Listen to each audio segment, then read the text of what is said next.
Engineering and survey institute Rajshahi পঞ্চম পর্বে ছেলেমেয়েদের অনলাইন ক্লাসে শুভেচ্ছা। আজকে তোমাদের আমি কয় number class, hydrology second hydrology ক্লাসটা নিচ্ছি। আজকে হয়তো সম্ভবত তিন নাম্বার ক্লাস হচ্ছে। তো গতদিন আমি পড়াইছি চাপ কাকে বলে, চাপের তীব্রতা, তারপর আবার একটু বলছি, আবার রিপিট করছি। চাপের তীব্রতা ইংরেজিতে হলো ইন্টেন্সিটি অফ প্রেশার। একক ক্ষেত্রফলের উপর প্রযুক্ত বলকে এটা আমরা কি দিয়ে প্রকাশ করি? ক্যাপিটাল পি দিয়ে প্রকাশ করি, কেউ এফ দিয়েও প্রকাশ করে, পি। আর ক্ষেত্রফলকে প্রকাশ করি এ দিয়ে। তো চাপের তীব্রতা হলো প্রযুক্ত বল বা আমরা চাপ তরলের ক্ষেত্রে চাপ বা এ হলো ক্ষেত্রফল, এ হলো আমার চাপের তীব্রতা। এটা হলো চাপের তীব্রতা, একক ক্ষেত্রফলের উপরে যে বল বা চাপ। এইটাকে আমরা কি হলো তাহলে এটাকে এফ, তাহলে আবার এটাকে কি বলতে, পি বাই এ, অথবা কেউ এফ দিয়েও বলে। তাহলে পি হলো লোড কি কেজি ওজন, আর ক্ষেত্রফল কি সেন্টিমিটার স্কোয়ার বা মিটার স্কোয়ার ক্ষেত্রফল। এ হলো চাপের। এখন শুধুমাত্র যদি বলা হয় এ পি বা এটাকে মোট বল চাপে, এটা চাপের তীব্রতা, তাহলে পি সমান সমান রো ইনটু এ, এটা হলো কেজি। এই হলো সূত্র বা এইভাবে আসে। চাপের তীব্রতা ধর্ম হলো তিনটা।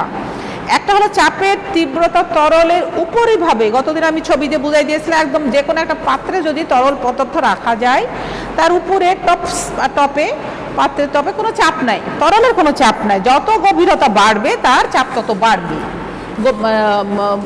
চাপের তীব্রতা তাতে অর্থাৎ বাড়বে। তাহলে চাপের তীব্রতা তরলের উপরিতলে শূন্য এবং তলদেশে সর্বাধিক মানে বেশি। দুই নম্বরে এই তরলের উচ্চতা বা গভীরতা সমানুপাতিক। আচ্ছা, চাপ মানে এটা হলো চাপ বাড়বে কখন? যদি গভীরতা বাড়বে, যদি গভীরতা কমবে। এটা হলো সমানুপাতিক।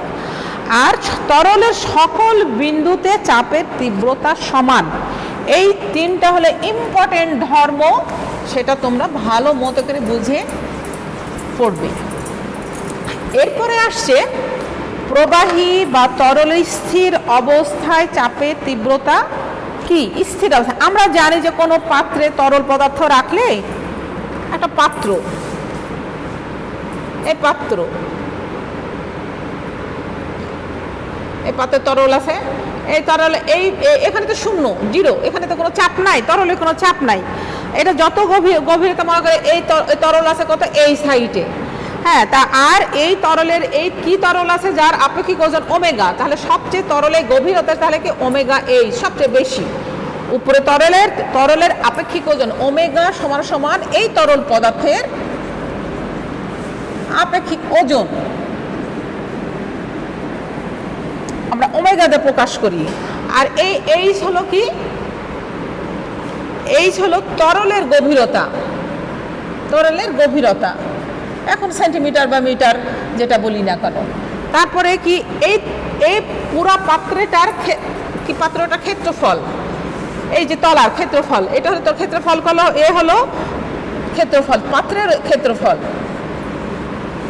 পাত্রের তলদেশের।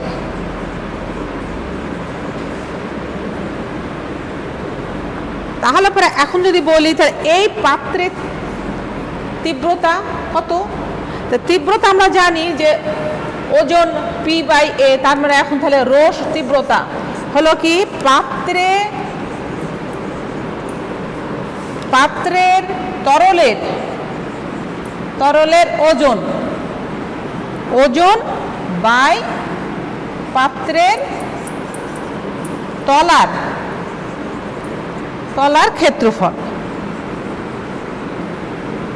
তাহলে পাত্রে তরলের ওজন, তাহলে এই পাত্রে যে তরল আছে, তরলের আমার ওজনটা লাগবে, তাহলে কি পাত্রে ওমেগা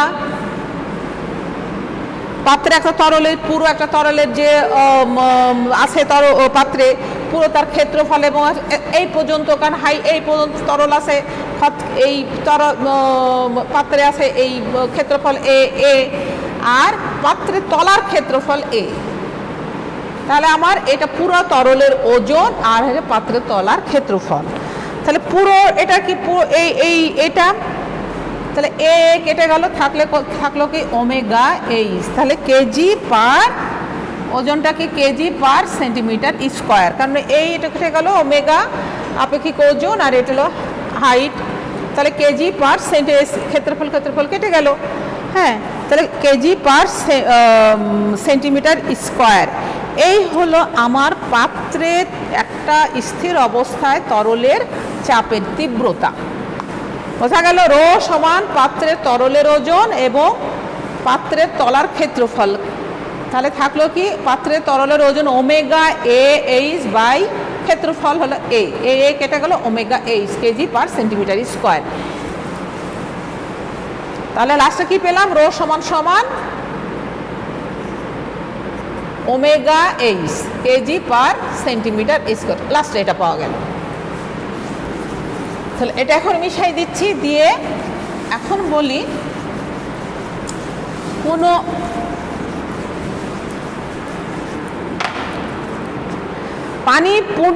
পানি দিয়ে পূর্ণ পাত্রের পার্শ্বে বা তলদেশে মোট চাপ নির্ণয়। পানি দিয়ে পূর্ণ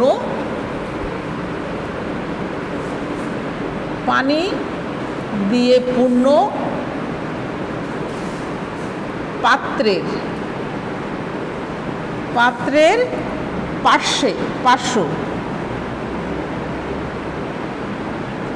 পার্শ্ব অবলিক হচ্ছে কি তলদেশে, তলদেশের মোট চাপ নির্ণয়। এখন একটা পাত্র নিলাম পানি দিয়ে পূর্ণ, তাহলে চিত্রটা আঁকি।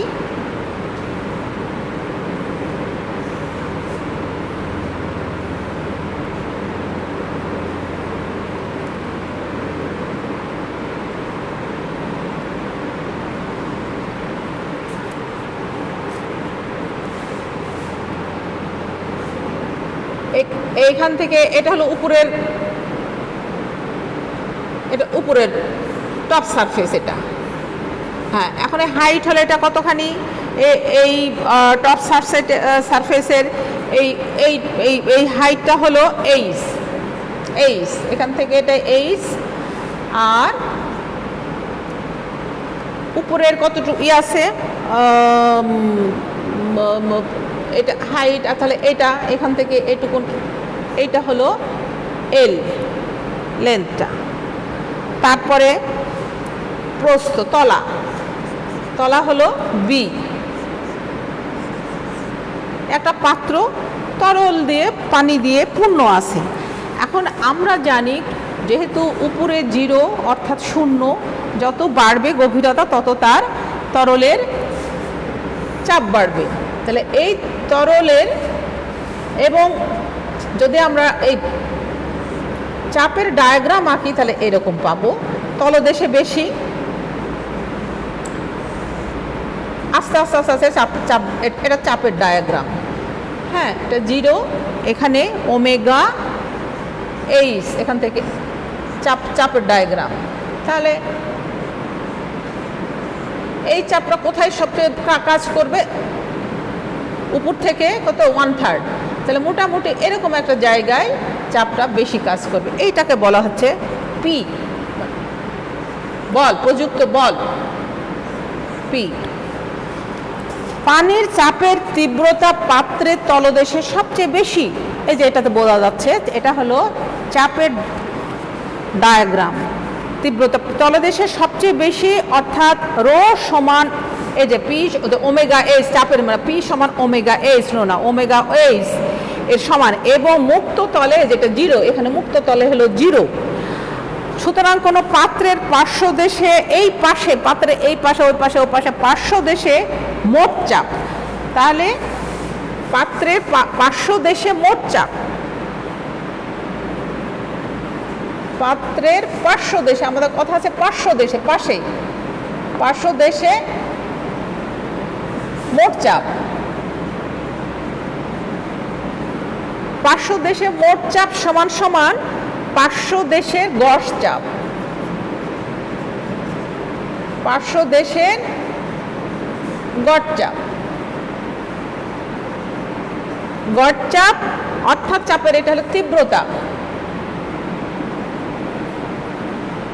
তীব্রতা বোঝাচ্ছে, তীব্রতা ইনটু 500 দেশের ক্ষেত্রফল।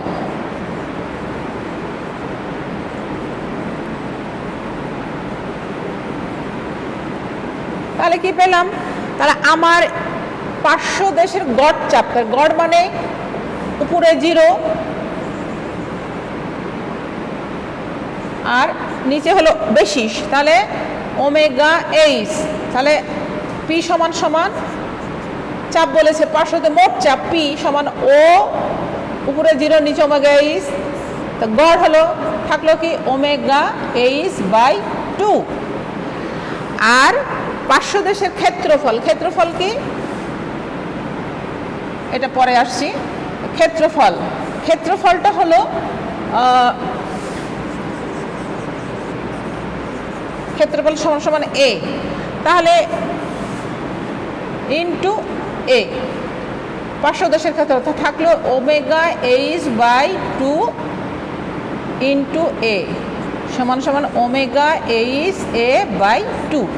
এই হলো 500 দেশের কেজি, এটা চাপ, তাহলে কি কেজি 500 দেশে, তাহলে 500 দেশের এটা মোট চাপ, তাহলে 500 দেশের মোট চাপ সমান কি পেলাম 500 দেশের গড় চাপ ইনটু 500 দেশের ক্ষেত্রফল। এই হলো আমাদের হলো পানিপূর্ণ, পানি দিয়ে পূর্ণ পাত্রের 500 দেশ অথবা তলদেশে মোট চাপ নির্ণয়ের সূত্র। এটা এটা হলো চাপ, মোট চাপ পি। এটা দিয়ে যে অঙ্ক আছে তোমরা একটু অঙ্কগুলো করবে। হ্যাঁ, এরপরে আসছি পরবর্তী যে অধ্যায়, না অধ্যায় না পরবর্তী আর কি ইয়েটা, যে প্যাসকেলের সূত্র। তোমরা প্যাসকেলের সূত্র সবাই মোটামুটি 9-10-এ পড়া আছে, যারা সায়েন্স থেকে আসছো তাদের নিশ্চয় প্যাসকেলস ল পড়া আছে। কি বলছে যে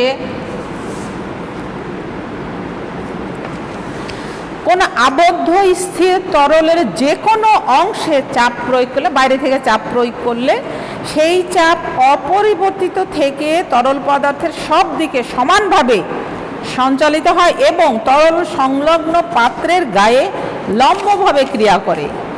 এটা আমরা অর্থাৎ তীব্রতা সমান, এটা আমরা এগুলোর সূত্রটা কোথায় কোথায় প্রয়োগ করা, hydraulic Jack, press, crane, lift এই সব জায়গায় প্যাসকেলের সূত্রটা প্রয়োগ করা হয়। এখন আমরা কিছু কিছু আরো সংজ্ঞাগুলো জানতে হবে আমাদের। সেটা হলো তরলের মুক্ত তল কাকে বলে, বায়ুর চাপ কাকে বলে, গ্যাস চাপ, শূন্য চাপ, পরম চাপ এবং এগুলোর মধ্যে ব্যাখ্যা। তরলের মুক্ত তল কোনো পাত্রে রক্ষিত তরলের উপরে যে উপরে ভাগে কোনো চাপই থাকে না তরলে, সেটা হলো তরলের মুক্ত তল, শূন্য। এটা গভীরতার সাথে যত তরলের গভীরতা বাড়বে তত চাপ বাড়বে। বায়ুর চাপ ইম্পর্টেন্ট একটা ব্যাপার, প্রশ্ন। আমরা জানি ভূমণ্ডলের উপরে যে ভূপৃষ্ঠে আমরা বসবাস করছি প্রায় 640 কিলোমিটার পর্যন্ত পুরো বায়ুমণ্ডল, এই যে পুরো বায়ুমণ্ডল আছে তথা বায়ু সব বস্তুর উপর চাপ প্রয়োগ করে। বায়ুর ওজনের কারণে প্রতি একক ক্ষেত্রের উপর প্রযুক্ত বলকে বায়ুর চাপ বলে। এটা মনে রাখতে হবে, প্রতি একক ক্ষেত্রের উপর যে বলটা বায়ুটা দিচ্ছে তাকে বলা হচ্ছে বায়ুর চাপ। এই বায়ুর চাপকেই বলা হচ্ছে বায়ুমণ্ডলীয় চাপ। এইটা সমুদ্র পৃষ্ঠে নির্ণয় করা, সমুদ্র পৃষ্ঠে এটা হলো গেছিল 1.033 কেজি পার সেন্টিমিটার স্কোয়ার।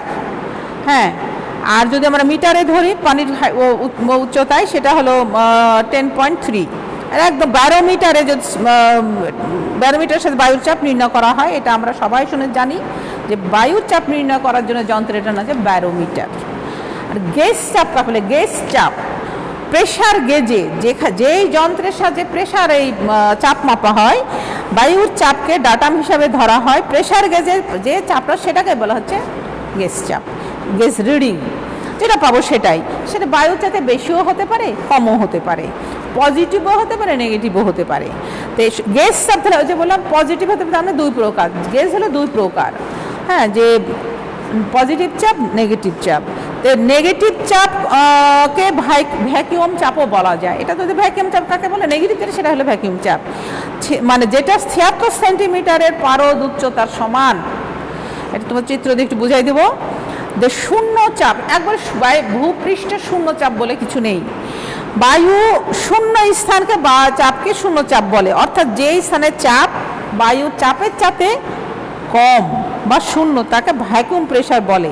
কিন্তু এই চাপকে বলছে ভ্যাকুয়াম গ্যাস দ্বারা পরিমাপ করা হয়। তা বুঝতে পারছো যে একবারে নেগেটিভ নাই, কিন্তু ভ্যাকুয়াম বলে আসলে নেগেটিভ চাপটাকে ভ্যাকুয়াম বলা হয়।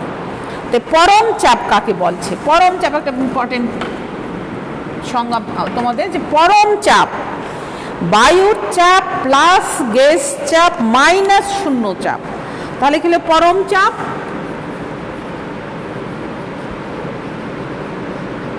বায়ুর চাপটা কোথায় মাপা হয় বলছি? যে সমুদ্র পৃষ্ঠে বায়ুর চাপ হলো ওই যে ম্যানোমিটারের রিডিংয়ে থেকে 10.3 মিটার, আর গেজ রিডিং যেটা 1.033 কেজি পার সেন্টিমিটার স্কোয়ার। তাহলে বায়ুর চাপ কি বলছে? তারপর গ্যাস চাপ, বায়ুর চাপ তো থাকবে, গ্যাস যে রিডিংটা পাবো গ্যাস চাপ মাইনাস শূন্য চাপ। এই হলো আমাদের পরম চাপের সূত্র। প্রেসার গেজে যদি আমি বলা হয়, একটা প্রেসার গেজে মাপা হলো 1.85 কেজি পার সেন্টিমিটার স্কোয়ার। তাহলে পরম চাপ কত হবে? আমরা জানি যে বায়ু চাপ 1.03 থেকে মুখস্থ থাকতে হবে, বায়ুর চাপ প্লাস হলো 1.85, তাহলে সমান সমান যেটা হবে সেটা হবে আমার পরম চাপ। এটা মনে রাখবে, কেজি যেটা আসবে এটা, তাহলে যা হবে নিয়ে কেজি পার সেন্টিমিটার স্কোয়ার পরম চাপ। এইভাবে সূত্রটা আমাদের জানতে হবে। অ্যান্ড বায়ুমণ্ডলীয় চাপ, বাতাসের চাপ গড় পারদ স্তম্ভে 76 সেন্টিমিটার প্রমাণ করো। এটা আসে পরীক্ষাতে, আসে যে 76 সেন্টিমিটার। আমরা মোটামুটি সবই জানি বায়ু চাপ এভাবে নির্ণয় করা যায়। একটা পাত্রে পারদ নেওয়া হলো, একটা পাত্র যে তোমাদের বইতে সুন্দরভাবে দেওয়া আছে, সুন্দর করে একটা পাত্র নেওয়া হলো, যে পাত্র, এই পাত্রে পারদ আছে, এইখানে একটা থার্মোমিটার, কি যেন থার্মোমিটার বলছি, একটা পারদপূর্ণ একটা নলে পারদ নেওয়া হয়েছে, যে উপর করে যদি দেয় এবং প্রত্যেক দাগ কাটা আছে, দেখা যাবে এদিক ওদিক হেলানে ঠিক 76 যেখানে সেন্টিমিটার লেখা আছে। আর এখানে তো ধরো দিচ্ছে, বায়ু চাপ দিচ্ছে, সবসময় বায়ু চাপ দিচ্ছে, এখান থেকে বায়ু এই পারদ উঠে যাচ্ছে, যে একবার 76 সেন্টিমিটার যেখানে 75.96 সেন্টিমিটার যেখানে, সেইখানে উঠে পারদটা থেমে যাবে। তার মানে এই বায়ু এখানে চাপ দিচ্ছে নিম্নমুখী, এই চাপটা সঞ্চালিত হয়ে ভূতের উপরে উঠছে। কত দূর উঠবে? এই 76, অর্থাৎ 75.96 সেন্টিমিটার সমান 76 সেন্টিমিটার আমরা বলতে পারি। তাই এই বায়ুর চাপ হলো এই 76 সেন্টিমিটার, অর্থাৎ পারদপূর্ণ একটা যদি টিউব নেওয়া হয় উপর করে, এখানে একটা পারদপূর্ণ পাত্রে উপর করা হয়, দেখা যাবে যে 76 সেন্টিমিটার পর্যন্ত হাইটে উঠে, আর সে উঠছে না। তার সেটাই বোঝা যাবে যে এটা বায়ু পারদস্তম্ভের উচ্চতায় বায়ু চাপ হলো এই 76 সেন্টিমিটার। এটার সূত্র হলো চাপের তীব্র রো সমান ওমেগা এইচ এস, এস আপেক্ষিক গুরুত্ব। তাহলে ওমেগার মান আমরা, তাহলে এইচ আমরা, এটা দরকার, এইচ সমান কত? H rho by omega S. Rho এর মাঝে 0.03 বায়ুর চাপ, ওমেগা হলো 0.001 কেজিতে, ইন্টু পারদের আপেক্ষিক গুরুত্ব। মনে রাখতে হবে পারদের আপেক্ষিক গুরুত্ব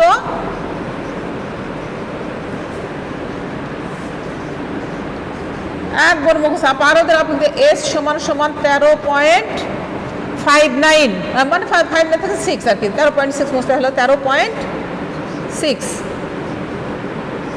এই ক্যালকুলেশন করলে দেখা যাবে 75.96 সেন্টিমিটার সমান সমান 76 সেন্টিমিটার।